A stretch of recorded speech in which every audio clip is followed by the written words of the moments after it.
السلام علیکم. Good to have you at Urdu audio books. حاضر خدمت ہے تنزیلہ ریاض کا ناول عہد الست، ایپیسوڈ 5. تم واپس نہیں جانا چاہتے؟ شہروز نے گود میں پڑی آڑوؤں کی سب گٹلیاں ٹیبل پر رکھ کر ٹیشو پیپر کے کیس سے ٹیشو پیپر کھینچتے ہوئے پوچھا تھا. میرے چاہنے نہ چاہنے سے کیا ہوتا ہے، جانا تو پڑے گا نا. اس نے کشن ایک بار پھر آنکھوں پر رکھ لیا تھا. شہروز کو یکدم احساس ہوا کہ وہ بہت سست لگ رہا تھا. شہروز چند لمحے اس کی جانب دیکھتا رہا اور پھر اس نے ٹیبل پر پڑا میگزین اٹھا لیا. عمر اور اس کے درمیان سنجیدہ نوعیت کی گفتگو کبھی کسی تیسرے کی موجودگی میں نہیں ہوئی تھی. وہ دونوں اگر ایک دوسرے کے ساتھ خوشیاں بانٹتے تھے تو دکھ کہنے کے لیے بھی انہیں ایک دوسرے سے بہتر رازدان میسر نہیں تھا، اور یہی ان دونوں کی مضبوط دوستی کی بنیاد تھی. مبارک ہو بھائی. بہروز، مہروز بھائی اور پھر پھپھو، تایا جان، تائی امی ایک کے بعد ایک لاؤنج میں چلے آئے تھے. شہروز نے عمر کی دوستی کا حق ادا کر دیا. ماشاءاللہ، بہت اچھی جوڑی ہے. پھپھو نے سب کو ایک ساتھ سراہا تھا. ماحول یکدم بہت خوشگوار ہو گیا تھا. سبھی اگلے اتوار ہونے والے فنکشن کو لے کر بہت خوش تھے. پھپھو اور تائی امی یعنی زارا اور شہروز کی ممیز کا تو یہ فیوریٹ ڈپارٹمنٹ تھا. وہ خاندان اور خاندان سے باہر بچے بچیوں کے رشتے جوڑنے میں ماہر سمجھی جاتی تھیں. ایک ہفتہ بھی نہیں ہے درمیان میں، بہت کام ہے کرنے والا. دونوں بھابھیوں کو شاپنگ کا کریز تھا.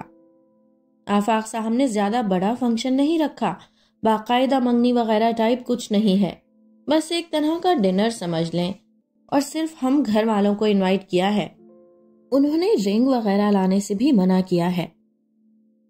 شہروز کی ممی نے بطور خاص منور صاحب کی طرف دیکھ کر کہا تھا، کیونکہ انہیں یہ ساری باتیں امائمہ کی والدہ نے بتائی تھیں. مجھے بھی آنے کی اجازت ملی ہے یا نہیں؟ عمر نے چڑ کر کہا تھا، لیکن آواز مدھم تھی. شہروز اور مہروز بھائی ہی سن پائے تھے اس کا واویلا. ان کے چہرے پر مسکراہٹ پھیل گئی.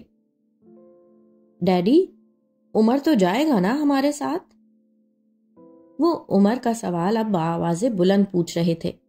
اس کے علاوہ سب مسکرا رہے تھے. آف کورس جائے گا. ہم اپنی خوشی اپنے طریقے سے سیلیبریٹ کریں گے. عمر بھی جائے گا اور رنگ بھی لے جائیں گے، بلکہ جو بھی ضروری لوازمات ہیں، گفٹس وغیرہ وغیرہ، سب خرید لیں آپ لوگ. آفاق صاحب کو ہم خود سمجھا لیں گے، پریشان نہیں ہونا عمر. منور صاحب کے کہنے پر عمر بھی خجالت بھری ہنسی ہنس دیا تھا. اس کی آنکھ کسی انجانے خوف سے کھلی تھی. لمحہ بھر کے لیے وہ سمجھ نہیں پایا تھا کہ وہ کیا چیز ہے جس نے اسے نیند سے بیدار کیا ہے. اس کی آنکھیں نیند کے بوجھ سے اس قدر ہلکان تھیں کہ وہ ٹھیک سے دیکھ بھی نہیں پا رہا تھا. اسے پھر محسوس ہوا جیسے کسی نے دروازے پر دستک دی ہے. اس نے کروٹ بدل کر اس دستک کو اگنور کرنا چاہا تھا، مگر اس کی انتہائی کوشش کے باوجود وہ ایسا کر نہیں پایا تھا. پہلی دفعہ اسے اپنے جسم کی لاچاری سے خوف آیا. وہ حرکت کیوں نہیں کر پا رہا تھا؟ ایسا کیا ہوا تھا اس کے جسم کے ساتھ کہ وہ ہاتھ ہلانے سے بھی قاصر تھا؟ یہ سب اس کے ساتھ کیوں ہو رہا تھا اسے سمجھ نہیں آ رہا تھا. اسی دوران دستک زیادہ تیزی سے ہونے لگی تھی. اس نے دل ہی دل میں سوچا تھا کہ جو بھی آیا ہے خود بخود واپس چلا جائے گا. وہ اٹھ کر دروازہ نہیں کھول سکتا تھا. ایک لمحے بعد دستک رک گئی تھی. اس نے گہری سانس بھری تھی اور تبھی اسے احساس ہوا تھا کہ وہ ٹھیک سے سانس بھی نہیں لے پا رہا. اسے مزید خوف آیا. ایسا پہلے کبھی نہیں ہوا تھا. کیا اس کی طبیعت خراب ہو رہی تھی؟ کیا اسے معالج کی ضرورت تھی؟ دستک ایک بار پھر ہونے لگی تھی. اب کی بار اس نے اپنے خوف پر قابو پانے کی کوشش کی. اسے اٹھ کر دروازہ کھولنا چاہیے تھا. یہ ضروری تھا، ورنہ کیسے پتا چلتا کہ کون اس سے ملنا چاہتا ہے. اس نے ہمت مجتمع کر کے پھر اٹھنے کی کوشش کی تھی، مگر اس بار بھی ناکامی کا منہ دیکھنا پڑا۔ وہ اٹھ نہیں پا رہا تھا۔ دستک دینے والے نے ناکام ہو کر دروازہ خود کھول دیا تھا، اور وہ جو کوئی بھی تھا اس کے لیے بالکل انجان تھا۔ میرا بچہ کہاں ہے؟ مجھے میرا بچہ چاہیے، مجھے میرا بچہ واپس کر دو۔ اور تب اسے احساس ہوا کہ کمرے کے اندر آنے والا وجود کوئی مرد نہیں بلکہ ایک عورت تھی۔ اس نے پھر اٹھنا چاہا تھا۔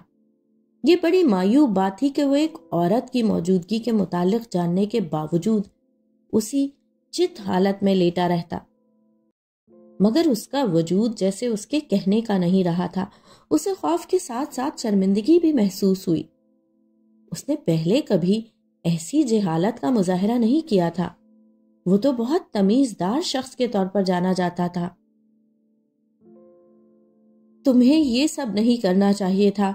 میرے بچے نے بھروسہ کیا تھا تم پر، اس کا تم نے یہ صلہ دیا۔ تم نے ایک بار نہیں سوچا کہ تم غلط کر رہے ہو بلکہ گناہ کر رہے ہو۔ کسی کے بھروسے کو توڑتے ہوئے تمہیں ذرا احساس نہیں ہوا کہ کسی کے معصوم وجود سے کھیلنا گناہ ہے۔ اس نے بولنا چاہا تھا، وہ بتانا چاہتا تھا کہ یہ سب سچ نہیں ہے، مگر لفظ پھر جیسے کہیں اندر دبے رہ گئے تھے۔ اس نے اپنے آپ کو بے انتہا بے بس محسوس کیا۔ وہ بول نہیں پا رہا تھا۔ وہ بولتا تھا تو اس کے منہ سے عجیب سی آوازیں نکلنے لگتی تھی۔ وہ عورت جسے اس نے پہلے کبھی نہیں دیکھا تھا، اس کی خاموشی سے اکتا کر مزید آگے بڑھائی تھی۔ میں اپنا بچہ لے جانے آئی ہوں اور میں اسے لے کر ہی جاؤں گی۔ تمہاری بہتری اسی میں ہے کہ تم اسے واپس کر دو۔ مجھے نہیں پتا تم کیا کہہ رہی ہو۔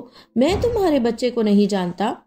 میں تو تمہیں بھی نہیں جانتا کہ تم کون ہو اور تم کیوں مجھے پریشان کر رہی ہو۔ میری طبیعت پہلے ہی خراب ہے۔ اس نے یہ سب بڑی ہمت سے کہا تھا۔ اسے بولنے کے لیے بھی بہت ہمت درکار تھی۔ اس کا ہر عضو جیسے فالج زدہ ہو چکا تھا۔ اس عورت نے شاید کچھ بھی نہیں سنا تھا۔ میں تمہاری منت کرتی ہوں، تمہارے آگے ہاتھ جوڑتی ہوں، اس طرح خاموش مت رہو۔ میں بہت امید لے کر تمہارے پاس آئی ہوں۔ میرا بچہ مجھے واپس کر دو۔ وہ عورت یکدم رونے لگی تھی۔ اسے دکھ کی لہر نے اپنے حصار میں لیا۔ وہ کس قدر مجبور تھا کہ کچھ بول بھی نہیں پا رہا تھا۔ اس کے منہ سے جو آوازیں نکل رہی تھیں وہ کھانسی سے مشابہ تھیں، جو خود اس کی سمجھ میں بھی نہیں آ رہی تھیں، تو وہ بھلا اس عورت سے کیا توقع کرتا کہ وہ انہیں سمجھ سکے گی۔ اس نے لمبا گہرا سانس بھرنے کی ایک ناکام کوشش کی۔ اسے پہلے کبھی اس قسم کا کوئی عارضہ لاحق نہیں رہا تھا۔ اتنا لاغر اس نے پہلے کبھی خود کو محسوس نہیں کیا تھا۔ ایسا کیوں تھا؟ اسے یکدم لگا کہ شاید وہ سمجھ پا رہا ہے کہ اس کے ساتھ ایسا کیوں ہو رہا ہے۔ اسی اثنا میں وہ عورت اس کے قریب ہوئی تھی اور اسے لگا اس کا سانس مزید بند ہونے لگا ہے۔ اس عورت نے اس کے گریبان کو ہاتھوں میں پکڑ لیا تھا۔ حیرانی والی بات یہ تھی کہ اتنا قریب ہو کر بھی اس عورت کے چہرے کے خد و خال واضح نہیں ہو رہے تھے۔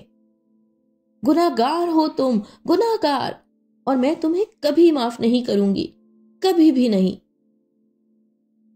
وہ عورت چلا چلا کر بولنے لگی تھی، اور تبھی اسے سمجھ میں آ گیا تھا کہ وہ کیوں بول نہیں پا رہا، اور اس کا وجود اس کے اپنے قابو سے باہر کیوں ہو رہا تھا۔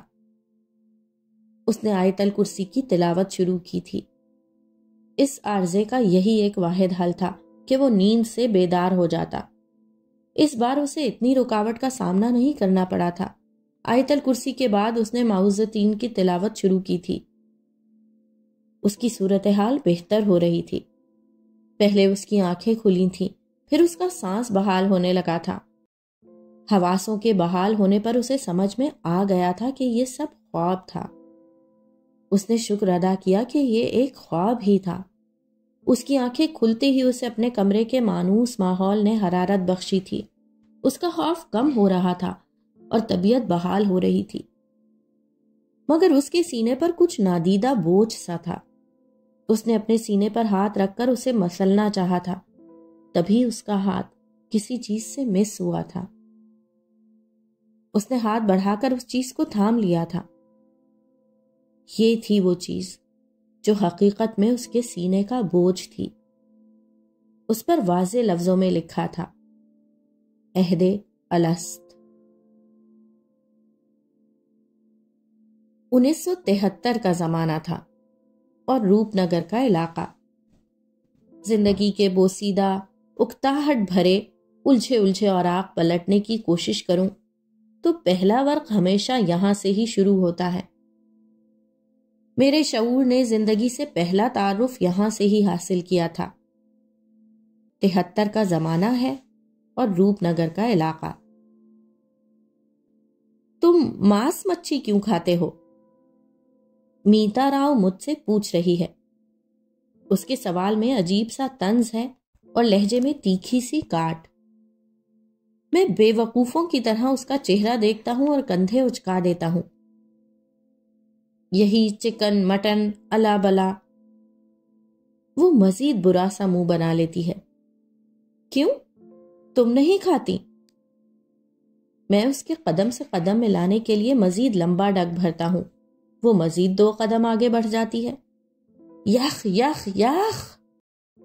وہ زمین پر تھوکتی ہے۔ میں اس کے انداز پر ساکت رہ جاتا ہوں۔ وہ الٹے قدموں میری جانب مڑتی ہے۔ لمبے گھنگروؤں سے گندھے بال جھٹکا کھاتے ہیں۔ چھن چھن چھن۔ میں سمجھ نہیں پاتا کہ آواز اس کے بالوں سے آئی ہے یا دل ٹوٹ جانے کے باعث میرا سینہ گنگنایا ہے۔ میتا راؤ کی آنکھوں سے انتہائی ناپسندیدگی چھلکنے لگتی ہے۔ تمہیں پسند نہیں ہے؟ اس کے تاثرات سے سب آیا ہے، مگر میں پھر بھی پوچھ لیتا ہوں، پسند؟ وہ نخوت سے استفہامیہ انداز میں دہراتی ہے اور ہاتھ میں پکڑی نازک چپلیں زمین پر پھینک کر اس میں پاؤں پھنسانے لگتی ہے۔ ننگے پاؤں چہل قدمی کرنے کے باعث اس کی چپلوں پر بھی مٹی منتقل ہونے لگتی ہے۔ رات بھر کہیں چند آوارہ بادلوں نے رم جھم کا سما باندھے رکھا ہے۔ صبح کی تازہ دھوپ نے زمین کے آنچل کو خشک تو کر دیا ہے، مگر مٹی کے اندر میٹھی سی نمی باقی ہے۔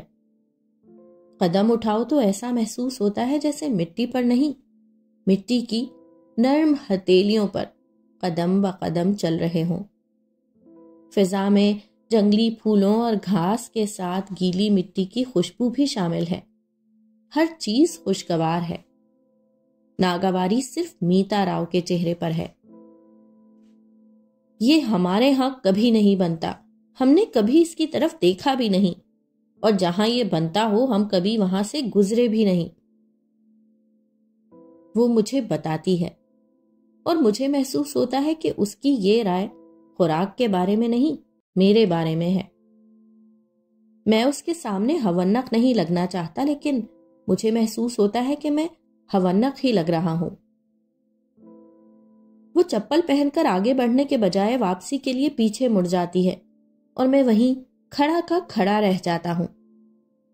آج بھی جب کبھی اپنا ماضی کھنگالنے کی کوشش کروں تو پہلا ورق یہاں سے ہی شروع ہوتا ہے اور میں اپنے آپ کو اسی جگہ کھڑا محسوس کرتا ہوں۔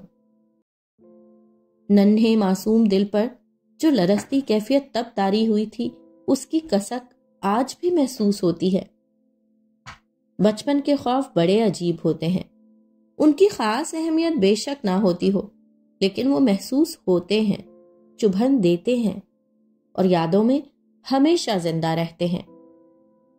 میرے لیے وہ مقام، وہ وقت آج بھی ایسا ہی ہے۔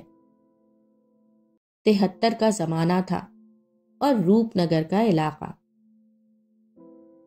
میتا راؤ سے میری پہلی ملاقات یہاں ہی ہوئی تھی۔ میں اپنے گرینڈ پیرنٹس کے یہاں چھٹیاں گزارنے آیا تھا۔ ہم یارک شائر برطانیہ کے رہنے والے تھے، جہاں ویک فیلڈ میں کوئلے کی کانوں سے دور ہٹ کر ہمارا بڑا سا فارم ہاؤس تھا۔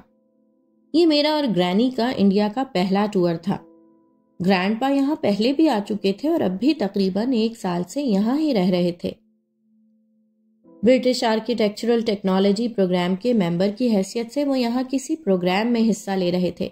یہ کافی بڑا پروجیکٹ تھا اور گرینڈ پا سارا دن سائٹ پر مصروف رہتے یا اپنے آفس میں پینسل اور گراف پیپر کے ساتھ مگن نظر آتے تھے۔ میں اور گرینی فطرت کی خوبصورتی سے مالا مال روپ نگر سے متاثر تھے، لیکن فراغت ہمیں تھکانے لگی تھی۔ تب گرینی نے اس کا ایک اچھا حل ڈھونڈ نکالا۔ انہوں نے گھر کے دالان میں ایک کوچنگ سینٹر کھول لیا۔ یہ گھر ہماری رہائش کے لیے دیا گیا تھا اور کافی بڑا تھا۔ کوچنگ سینٹر کے قیام کے چند دنوں بعد ہی ہمارے دالان میں مقامی بچے بھاگتے دوڑتے نظر آنے لگے۔ میتا راؤ بھی اپنے 2 چھوٹے بھائیوں کے ساتھ انگلش اور جغرافیہ پڑھنے کے لیے آتی تھی۔ وہ گرینڈ پا کے انڈین کولیگ کی بیٹی تھی۔ وہ نہ صرف بے حد پرکشش تھی بلکہ اس کی شخصیت میں ایک عجیب طرح کی طرح داری تھی۔ عمروں کے تفاوت کے باوجود وہ سب بچے آپس میں گھل مل گئے تھے، لیکن میتا راؤ کسی کو زیادہ خاطر میں نہیں لاتی تھی۔ وہ شہزادیوں کسی آن بان لیے زیادہ تر خاموش بیٹھی رہتی۔ وہ عمر میں بھی باقی بچوں سے بڑی تھی اور اس کے انداز میں بھی نخوت جھلکتی تھی، جس کی بنا پر باقی بچے اسے ناپسند کرتے تھے۔ لیکن میرا دل نہ جانے کیوں اس سے دوستی کرنے کے لیے مچلتا رہتا۔ گرینی ویکینڈ پر ہمیں چہل قدمی کے لیے جنگل کی جانب لے جاتی تھی۔ دراصل روپ نگر ایک بڑا ہی خوبصورت علاقہ تھا۔ اس کا ظاہری روپ سبزی مائل تھا اور پسماندگی اور سادگی اس کے ہر انداز سے جھلکتی تھی۔ جنوبی پنجاب انڈیا میں واقع یہ خوبصورت علاقہ ستلج کے پانی کی مہمان نوازی سے خوب لطف اندوز ہوتا تھا، اسی لیے سبزہ تمانیت کی طرح اس کے چہرے پر بکھرا تھا۔ یہاں کے باسی اس کی لہلہاتی فصلوں کے روپ میں روپ نگر کی فراخ دلی سے خوب فائدہ اٹھاتے تھے، لیکن اس کے باوجود اس کی پیشانی پر تیوریاں نہیں ہوتی تھیں، بلکہ مسکراہٹ اس کے ہونٹوں کے کناروں سے چھلکتی رہتی۔ روپ نگر کا روپ اتنا سادہ تھا کہ جیسے کوئی صحت مند ویلش لڑکی سنہرے بالوں کو چھپائے اپنے حسن سے لاپرواہ کوئی علاقائی گیت گاتی اپنے کام میں مصروف ہو۔ روپ نگر کے اس روپ کے سامنے ورڈزورتھ کی سلیٹری ریپر بھی پانی بھرتی نظر آتی۔ میتا راؤ پر نہ جانے کیوں اس نے کوئی اثر نہیں ڈالا تھا۔ ہمارے ساتھ پکنک پر جاتے ہوئے بھی وہ ہمیشہ سپاٹ چہرہ بنائے رکھتی۔ اس کی مسکراہٹ چاند گرہن کی طرح تھی، یعنی سال میں کبھی کبھار، اور مجھے نہ جانے کیوں چاند گرہن سے اس درجہ الفت محسوس ہونے لگی تھی کہ میں باقی بچوں کو چھوڑ چھاڑ اس چاند گرہن کے درشن کی خاطر میتا راؤ کے آس پاس منڈلاتا رہتا۔ وہ بھی ایک ایسا ہی ویکینڈ تھا جب میں میتا راؤ کے ساتھ ساتھ چل رہا تھا۔ وہ خود سے کم بات کرتی تھی مگر میری باتوں کا جواب دے دیتی تھی۔ اس کے ہر انداز سے ظاہر ہوتا تھا کہ وہ مجھ سے دوستی کرنے میں ذرا بھی دلچسپی نہیں رکھتی۔ اس نے ہمیشہ اس چیز کے لیے ناپسندیدگی ظاہر کی تھی جو مجھے پسند تھی: جگسا پزل، فٹ بال، کامکس، ٹی وی۔ اسی لیے جب اس نے مجھ سے میری فیوریٹ ڈش پوچھی تو میں نے فوراً چکن کا نام لیا تھا، جس پر اس نے بھویں اچکائیں اور پھر سخت ناپسندیدگی کا اظہار کیا۔ نہ جانے اسے کیا پسند آتا تھا۔ وہ ہم میں سے کسی کو خاطر میں نہیں لاتی تھی۔ ہم سب اگر چہل قدمی کرتے تو وہ ملازم کو کہہ کر رسی کا جھولا ٹنگوا لیتی اور جھولا جھولتی رہتی۔ اگر ہم کھیلنے کے لیے ایک جگہ جمع ہوتے تو وہ چہل قدمی کے لیے آگے نکل جاتی اور دور کسی سنسان گوشے میں جا کر تھا تھا تھیا تھیا تھیا کرتی رہتی، ناچتی اور گنگناتی رہتی۔ وہ کوئی ڈانس فارم سیکھ رہی تھی۔ یہ بات اس کے چھوٹے بھائی نے مجھے بتائی تھی۔ اس کے چکن کے بارے میں ناپسندیدگی ظاہر کرنے کے بعد ہونا تو یہ چاہیے تھا کہ میں اس کی تلاش میں جانے کے بجائے باقی بچوں کے ساتھ کھیلنے لگتا، لیکن میں پتہ نہیں کیوں اس کے ساتھ دوستی کرنے کے لیے اس قدر بے چین تھا۔ وہ مجھے جھولے پر بیٹھی نظر آئی۔ گرینی کچھ بچوں کے ساتھ بکھرے ہوئے جنگلی پھول چن رہی تھیں۔ بلی، یہاں آؤ، دیکھو خدا نے ہمیں کتنے خوبصورت تحفے دیے ہیں۔ انہوں نے مجھے پکارا۔ میں ایک نظر جھولا جھولتی میتا راؤ پر ڈال کر ان کی جانب آ گیا۔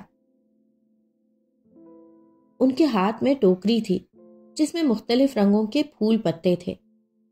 میں عدم دلچسپی سے ان کی سرگرمی میں حصہ لینے لگا۔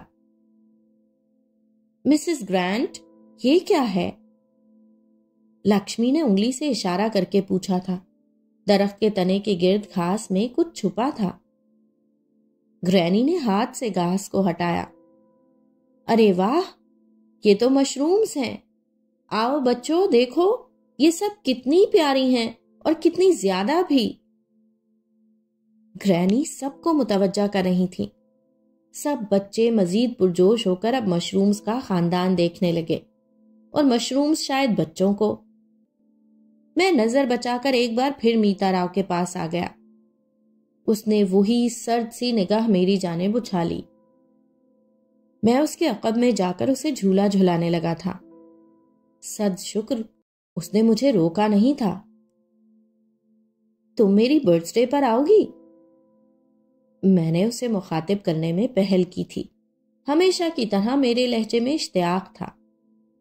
میں اور گرینی میری برتھ ڈے پارٹی کے لیے بہت پرجوش تھے۔ میتا نے چپتی ہوئی نگاہ مجھ پر ڈالی۔ ہم کیسے آ سکتے ہیں؟ ہم نان ویج نہیں کھاتے۔ وہ لمحے بھر کے لیے رکی اور پھر مزید گویا ہوئی۔ ہم مسز گرانٹ کے پاس صرف پڑھنے کے لیے آتے ہیں۔ ہم نے کبھی تمہارے گھر سے پانی بھی نہیں پیا ہے۔ کچھ کھانا تو دور کی بات ہے، پارٹی میں آنے کا تو سوال ہی نہیں اٹھتا۔ اس لمحے اس کی زبان ہی نہیں، اس کی آنکھیں بھی صفاق لگ رہی تھی۔ تمہیں کیا پسند ہے؟ اگر چکن ناپسند ہے تو نوڈلز، فرینچ فرائیز، یہ سب بھی ہوگا، گرینی خود بنائیں گی۔ میں نے اسے مطلع کیا تھا۔ ہم نے کہا نا ہم نہیں آ سکتے۔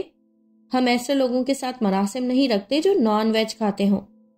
ہمارے دھرم میں یہ سب ناپسندیدہ ہے، اور ہماری ممی جی بھی اس کی اجازت نہیں دیں گی۔ اس نے گردن جھٹکی تھی۔ میں جھولے کی رسی پکڑے اس کے سامنے آ گیا۔ جھولے کی رفتار آہستہ تھی۔ اس نے میرے چہرے کی جانب دیکھا۔ تم ایک بار ان سے بات کر کے دیکھو۔ میرا اشارہ اس کی ممی کی طرف تھا۔ میں منت سماجت پر اور وہ جھولے سے زمین پر اتر آئی۔ اس نے میری بات کا جواب نہیں دیا تھا، لیکن چہرے کے تاثرات ناگوار تھے جو مجھے سب کچھ باور کرا رہے تھے۔ میتا، ہم دوست نہیں بن سکتے؟ میں ایک بار پھر اس کے ساتھ ساتھ چلنے لگا تھا۔ ہم کیسے دوست بن سکتے ہیں؟ میں نے کہا نا ہم نان ویج نہیں کھاتے۔ اس کا انداز پہلے سے بھی زیادہ شفاف ہو گیا تھا۔ سبزی خور ہونے میں نہ جانے ایسا کون سا فکر کا حوالہ چھپا تھا۔ خوراک کی ضرورت جسم کو ہوتی ہے، روح کو نہیں۔ کھانے پینے سے دوستی پر فرق نہیں پڑا کرتا۔ میں نے اتنی بڑی بات کر دی تھی، لیکن وہ ٹس سے مس نہیں ہوئی۔ میں اس کے سامنے آ گیا۔ وہ رک گئی۔ ہم یہ سب نہیں جانتے، لیکن ہمیں اتنا ضرور پتا ہے کہ ہمیں کسی نان ویج کھانے والے سے دوستی نہیں کرنی۔ ایسے لوگ جو نان ویج کھاتے ہوں خصلتاً برے انسان ہوتے ہیں۔ اپنے پیٹ کی آگ بجھانے کے لیے کسی دوسرے جاندار کو قتل کر دینے والے لوگ مجھے پسند نہیں۔ ایسے لوگ کسی سے وفادار نہیں ہو سکتے۔ اپنی خوراک کے لیے دوسرے جاندار کو مارنے والے انسان کے اندر برائی کی قوتیں اپنا گڑھ بنا لیتی ہیں۔ نان ویج کھاتے رہنے سے یہ برائی کی قوتیں اتنی زیادہ طاقتور ہو جاتی ہیں کہ ایسے انسان کسی کے ساتھ وفادار نہیں رہ سکتے۔ وہ وفاداری کے قابل ہی نہیں رہتے۔ بات اصل میں یہ نہیں ہے کہ ہم تمہیں دوست نہیں بنا سکتے۔ بات اصل میں یہ ہے کہ تم کسی کے دوست بن ہی نہیں سکتے۔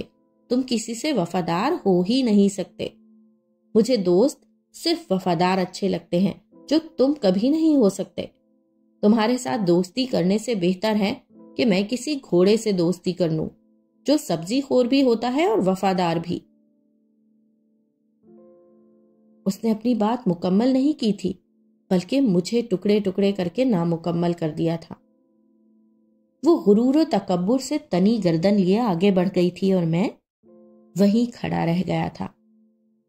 فضا میں پھیلی ستلج کے فراخ دل پانیوں کی مہک جو مجھے بہت بھلی لگا کرتی تھی، یک دم کڑوی کڑوی سی لگنے لگی۔ 73 کا زمانہ تھا اور روپ نگر کا علاقہ۔ ڈینیل، تم میرے دوست بنو گے نا؟ بہترین دوست۔ میں نے اس کی پشت کو سہلاتے ہوئے اس کے بالوں کو ہلایا تھا، پھر ان کی نرمی کو محسوس کر کے اپنی انگلیاں اس میں ڈبو دی تھیں۔ میں بہت محبت سے اس کی پشت کو تھپ تھپا رہا تھا۔ وہ اپنی تھوتنی اور دم ہلانے لگا۔ مجھے لگا اس نے مجھے میری بات کا جواب دیا ہے۔ مجھے بے پناہ خوشی ہوئی۔ میں ہی اس کے ساتھ خوش نہیں تھا، وہ بھی میرے ساتھ خوش تھا۔ میں نے اسے گود میں بٹھا لیا۔ گرینڈ پا کے ڈرائیور نے اسے خوشبودار شیمپو سے نہلایا تھا اور بہت محنت سے اس کے بالوں میں کنگھا کیا تھا۔ گرینی نے اس کی گردن کو سجانے کے لیے ایک خوبصورت بینڈ تیار کیا تھا جو اب اس کی گردن کے گرد بندھا تھا۔ میں نے اسے گرینی کا پرفیوم بھی لگایا تھا۔ یہ جرمن نسل کا ایک چھوٹا سا کتا تھا۔ گرینڈ پا کے ایک آسٹریلین کولیگ نے اسے تحفتاً میرے کھیلنے کے لیے دیا تھا۔ گرینڈ پا اپنے اس کولیگ کو زیادہ پسند نہیں کرتے تھے اور ڈینیل کو شکر کے ساتھ لوٹا دینا چاہتے تھے، لیکن میری ضد سے مجبور ہو کر انہوں نے اسے واپس نہیں کیا تھا۔ میں ڈینیل کی وجہ سے بہت خوش تھا۔ تم آج کے دن ہمارے پاس آئے ہو، اسی لیے ہم تمہاری سالگرہ ہر سال اسی دن بنایا کریں گے۔ 18 اپریل ہی تمہاری سالگرہ کا دن ہوگا۔ میں اس کے بالوں والے جسم کو چوم رہا تھا۔ ڈرائیور انکل اس کے لنچ کا انتظام کر رہے تھے۔ انہوں نے ایک پیالے میں دودھ ڈالنا شروع کر دیا تھا اور وہ ساتھ ساتھ مسکرا بھی رہے تھے۔ وہ ہمارے گھر کے اکثر کام بہت خوش ہو کر کرتے تھے۔ مجھے ان کے ساتھ وقت گزارنا اچھا لگتا تھا۔ ان کا نام سکھوندر تھا اور میں ان کے ساتھ بے تکلف تھا۔ یہ تمہارا اچھا دوست ضرور بنے گا۔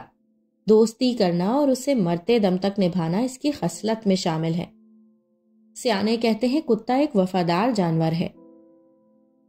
انہوں نے اپنے مخصوص لہجے میں سمجھایا تھا۔ ہم دونوں کے درمیان زبان کا بڑا مسئلہ تھا۔ وہ مکمل میری بات نہیں سمجھ پاتے تھے اور میں مکمل ان کی، لیکن ٹوٹا پھوٹا جو بھی ہم بول پاتے اس سے مفہوم واضح ہو جاتا تھا۔ میں وفادار جانور پر چونکا۔ میتا راؤ کا تانا یکدم یاد آ گیا تھا۔ اس کے لفظوں کی کرچیاں ابھی تک میرے دل میں چبھ رہی تھیں، حالانکہ یہ 24 گھنٹے پہلے کی بات تھی۔ ڈرائیور انکل نے سارا دودھ پیالے میں ڈال دیا تھا۔ ان کے اشارہ کرنے پر ڈینیل میری گود سے نکل کر اس کی سمت لپکا۔ چند لمحوں بعد وہ پیالے میں منہ مارنا شروع ہو چکا تھا۔ ڈینیل نان ویج کھا لیتا ہے؟ میں نے ڈرائیور انکل سے پوچھا۔ انہوں نے مسکرا کر میری طرف دیکھا تھا۔ کبھی کبھی ان کو دیکھ کر لگتا تھا وہ مسکرانے کی کوئی شعوری کوشش نہیں کرتے، بلکہ ان کے چہرے کا مستقل رنگ ہی یہ ہے۔ انہوں نے پھیلے ہوئے ہونٹوں کے ساتھ نفی میں سر ہلایا، یعنی وہ میری بات نہیں سمجھ پائے تھے۔ میں نے ان کے منہ کی طرف ہاتھ سے اشارہ کیا۔ نان ویج، نان ویج، میں نے دہرایا۔ وہ ابھی بھی نہیں سمجھے تھے۔ ڈینیل ہم سے لا تعلق اپنی پیٹ پوجا میں مصروف تھا۔ ڈرائیور انکل کو اتنا ہی سمجھ آیا تھا کہ میں ڈینیل کی خوراک کے متعلق پوچھ رہا ہوں۔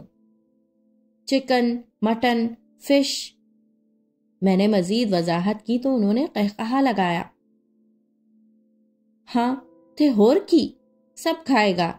یہ کتا بڑی سکھ نسل کی چیز ہوتا ہے جی۔ یہ ہندو مسلم تھوڑی ہے کہ پیٹ سے جڑے معاملات میں بھی سوچ سوچ کر نمٹائے۔ سب کھلائیں گے اس کو۔ میں نے سر ہلایا۔ اب کی بار مجھے ان کی مکمل بات سمجھ میں نہیں آئی تھی، لیکن مجھے وضاحت درکار نہیں تھی۔ انہوں نے کہہ دیا تھا کہ سب کھائے گا، میں نے سمجھ لیا تھا۔ ڈینیل نے دودھ ختم کر لیا تھا۔ میں نے اسے دوبارہ گود میں بھر لیا۔ اس کے منہ کے گرد دودھ کی جھالنیں بن گئی تھیں۔ میں اسے صاف کرنا چاہتا تھا، لیکن پھر نہ جانے میرے دل میں کیا سمائی۔ میں نے اسے زمین پر چھوڑ دیا۔ وہ میرے پاؤں کے پاس منہ مارنے لگا۔ میں تجربہ کرنا چاہتا تھا۔ میں نے بھی پڑھا تھا کہ کتا ایک وفادار جانور ہوتا ہے، اور ڈرائیور انکل کہہ رہے تھے کہ وہ نان ویج کھاتا ہے۔ تو میتا کیوں نان ویج کھانے والوں کو وفادار نہیں سمجھتی تھی؟ میں گھر کے اندر کی طرف بھاگا۔ آخری کونے میں بڑا سا کچن تھا۔ میری منزل وہی کچن تھا۔ میں نے ریفریجریٹر کھول کر دیکھا، وہاں ہمیشہ چکن یا میٹ وغیرہ موجود رہتا تھا۔ میں اس میں سے کچھ مقدار لینا چاہتا تھا، لیکن وہ جم چکا تھا۔ میں نے چھری کی تلاش میں ادھر ادھر دیکھا، مجھے چھری نظر نہیں آئی تھی، لیکن ایک کونے میں لگے نل کے نیچے کھلے منہ کے برتن میں مچھلی پڑی تھی۔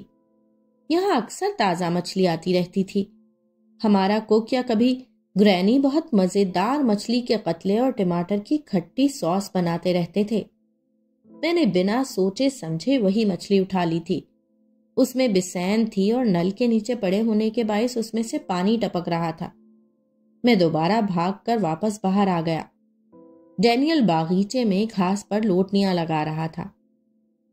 ڈینیل، ڈینیل، یہاں آؤ، میں نے اسے پچکارا۔ وہ اپنا نام پہچاننے لگا تھا۔ میں نے وہ مچھلی اس کے آگے ڈال دی۔ وہ مچھلی کے پاس آ کر اسے سونگھنے اور منہ مارنے لگا۔ اس نے اسے منہ میں پکڑ کر چند بار اچھالا اور اپنی سامنے والی ٹانگوں سے اسے ہلایا جلایا بھی، لیکن اس کام کے بعد وہ مچھلی کو چھوڑ کر آگے بڑھ گیا تھا۔ اسے گھاس میں کھیلنا تھا۔ میرا دل ڈوب سا گیا۔ اسے نان ویج نہیں چاہیے تھا۔ مجھے پتا ہے یہاں تمہارا دل نہیں لگ رہا، تم اداس ہو گئے ہو نا؟ چند مہینوں کی بات ہے، پھر ہم واپس چلے جائیں گے۔ گرینڈ پا نے مجھے تسلی دی۔ مجھے اندازہ تھا وہ میرا بجھا ہوا چہرہ بھانپ کر اندازے لگانے کی کوشش کر رہے ہیں۔ میں نے مسکرانے کی کوشش کی۔ مجھے نہ جانے کیوں اپنے مسائل اپنے منہ سے بتاتے ہوئے ہمیشہ کچھ وقت لگ جاتا تھا۔ میں وعدہ کرتا ہوں ہم ہیلووین سے پہلے واپس چلے جائیں گے۔ اب کی بار انہوں نے وعدہ بھی کیا تھا اور ساتھ ہی ہارن پر ہاتھ رکھ دیا تھا۔ فاکسی کے ارد گرد جمع ہونے والے بچے مجھے دیکھ کر مسکرا کر ہاتھ ہلاتے ہوئے پیچھے ہٹنے لگے۔ ہم نزدیکی بازار سے کچھ خریداری کر کے واپس لوٹ رہے تھے۔ مجھے کچھ رنگین پینسلیں درکار تھیں۔ گرینڈ پا نے اپنی ضرورت کی بھی کچھ چیزیں خریدی تھیں۔ پھر ہمیشہ کی طرح مجھے ٹھیلے والی عورت سے کٹے ہوئے امرود لے کر دیے تھے۔ ٹھیلے والی عورت نہ جانے ان پر کیا چھڑکتی تھیں کہ ان کا ذائقہ مزید اچھا ہو جاتا تھا۔ وہ امرود ابھی بھی کاغذ کے لفافے میں بند میری گود میں جوں کے توں پڑے تھے، حالانکہ اب ہم واپس جا رہے تھے۔ تم نے ابھی تک ایک بھی لقمہ نہیں لیا ہے۔ جہاں تک مجھے پتا ہے یہ کافی پسند ہے نا تمہیں؟ انہوں نے بھورے بھورے ننگ دھڑنگ بچوں کے پیچھے ہٹ جانے کے بعد گاڑی کو کچے راستے سے اب ایک پتلی سی ٹوٹی پوٹی سڑک پر چڑھا لیا تھا۔ میں نے ان کے سوال پر ان کی جانب دیکھا اور اثبات میں سر ہلایا۔ میرا دل نہیں چاہ رہا گرینڈ پا، یہ میں نے گرینی کے لیے رکھ لیے ہیں، میں نے انہیں بتایا تھا، اور پھر گلاس ونڈو سے باہر دیکھنے لگا۔ روپ نگر کا ظاہری روپ سبزی مائل تھا، جبکہ یہاں بسنے والے براؤن رنگت کے حامل تھے، لیکن اس وقت مجھے کچھ بھی نہیں بھا رہا تھا۔ میرا دل عجیب کشمکش میں گھر گیا تھا۔ میتا راؤ نے میری دوستی کا دم بھرنے سے ہی انکار نہیں کیا تھا، بلکہ میرا دل توڑ پھوڑ کر رکھ دیا تھا۔ ہماری گاڑی جھٹکے لے لے کر آگے بڑھ رہی تھی۔ آس پاس کے کچے گھروں میں بسنے والے کسانوں کے کچھ دلیر بچے ابھی بھی گاڑی کے ساتھ ساتھ دوڑ رہے تھے۔ جس بچے کا ہاتھ گاڑی کو چھو جاتا وہ فخریہ انداز میں باقی بچوں کو دیکھنے لگتا۔ مجھے آج ان کی شرارتوں میں بھی کوئی دلچسپی محسوس نہیں ہوئی تھی۔ یہ بچے بھی شاید کسی نان ویج کھانے والے کو ناپسند کرتے ہوں اور مجھ سے دوستی میں قطعاً دلچسپی نہ رکھتے ہوں۔ یہ سوچ کر میں ان کی مسکراہٹوں اور ان کے ہلتے ہاتھوں کا جواب بھی نہیں دے رہا تھا۔ ہیلووین کے لیے اس دفعہ زبردست سی منصوبہ بندی کریں گے۔ میں کوشش کروں گا تمہارے لیے چیزوں کو پر اہتمام اور حیران کن بنا سکوں۔ وہ مجھے خوش کرنے کی کوشش کر رہے تھے۔ انہیں یقیناً اپنا آپ میری مردہ دلی کا باعث لگ رہا تھا۔ ہمیں ان سے شکایت رہنے لگی تھی کہ وہ اپنی مصروفیت میں ہمیں اگنور کر رہے ہیں۔ دراصل انہیں صبح سے شام تک بہت کام ہوتے تھے۔ وہ ہمارے ساتھ جو بھی وقت گزارتے اس میں ہمیں بھرپور خوشیاں اور اپنی تمام تر توانائی فراہم کرنے کی کوشش کرتے تھے۔ انہیں میری خاموشی سے یقیناً چڑ ہو رہی تھی۔ گرینڈ پا، میں نے یکدم انہیں اپنی الجھن میں شامل کرنے کا ارادہ کیا۔ وہ مجھے ہی دیکھ رہے تھے۔ آپ نے ڈینیل کو دیکھا؟ وہ بہت پیارا ہے نا؟ میں نے ابتدا کی تھی۔ انہوں نے سر ہلا دیا۔ میں تمہارے لیے خوش ہوں، بالآخر تمہیں اس سرزمین پر ایک اچھا اور پیارا دوست مل گیا۔ آپ نے مجھ سے وعدہ کیا تھا آپ مجھے گھوڑا لے کر دیں گے، عربی نسل کا سفید۔ مجھے ان کا وعدہ یاد آیا تھا۔ انہوں نے سر ہلایا اور مسکرائے۔ مجھے یاد ہے، میں تمہیں ضرور لے دوں گا، تم اس کا بہت خیال رکھنا۔ جب وہ 3 برس کا ہو جائے گا تو ہم اسے ڈربی میں دوڑائیں گے۔ میں اس کی لگام پکڑ کر اسے ریس کورس لے جاؤں گا اور وہ ہمیشہ جیت کر واپس آیا کرے گا۔ تمہارا گھوڑا تمہیں کبھی مایوس نہیں کرے گا۔ ایک وفادار پالتو جانور تمہیں زندگی بھر خوشگوار تجربات سے دوچار کرتا رہے گا۔ یہ وہ بات تھی جسے وہ ہمیشہ دہرانا پسند کرتے تھے۔ میں ان کا چہرہ دیکھ رہا تھا۔ گھوڑا وفادار جانور ہوتا ہے؟ میں نے پوچھا تھا۔ وہ اپنے دھیان میں مگن تھے۔ بے حد، مرتے دم تک مالک کا دم بھرتا ہے۔ انہوں نے دل ہی دل میں جیسے سیلیوٹ بھی کر ڈالا تھا۔ گرینڈ پا، گھوڑا نان ویج کھاتا ہے؟ میرے تذبذب کی اصل وجہ تو یہ سوال تھا۔ نہیں، سبزی خور ہوتا ہے۔ تم اس کی خوراک کے بارے میں فکر مند نہ ہو، یہ ڈیوٹی ہم تمہاری گرینی کو دیں گے۔ تم جانتے ہو نا وہ ہم سب کے کھانے پینے کا کتنے اچھے سے خیال رکھتی ہیں۔ وہ میرے مزاج کی شگفتگی کو بحال کرنے کے لیے ضرورت سے زیادہ بول رہے تھے۔ میں نے اب کی بار سر ہلایا، نہ کچھ بولا۔ میں اگلا سوال پوچھنے سے پہلے کچھ سوچنا چاہتا تھا۔ ڈینیل بھی نان ویج نہیں کھاتا؟ دونوں باتوں کا تعلق میتا راؤ کی دوستی تھیوری سے ہی ملتا تھا۔ گرینڈ پا نے بغور مجھے دیکھا۔ بھوک لگی ہے؟ وہ مسکراتے ہوئے پوچھ رہے تھے۔ میں اب بھی فوراً کچھ نہیں بولا تھا۔ مجھے عجیب طرح کے احساسات نے گھیر رکھا تھا۔ میتا راؤ کا چہرہ یاد آتا تو ان احساسات کی شدت میں اضافہ ہوتا محسوس ہوتا تھا۔ میں مزید الجھ گیا تھا۔ گرینڈ پا نے گاڑی کی سپیڈ بڑھا دی تھی۔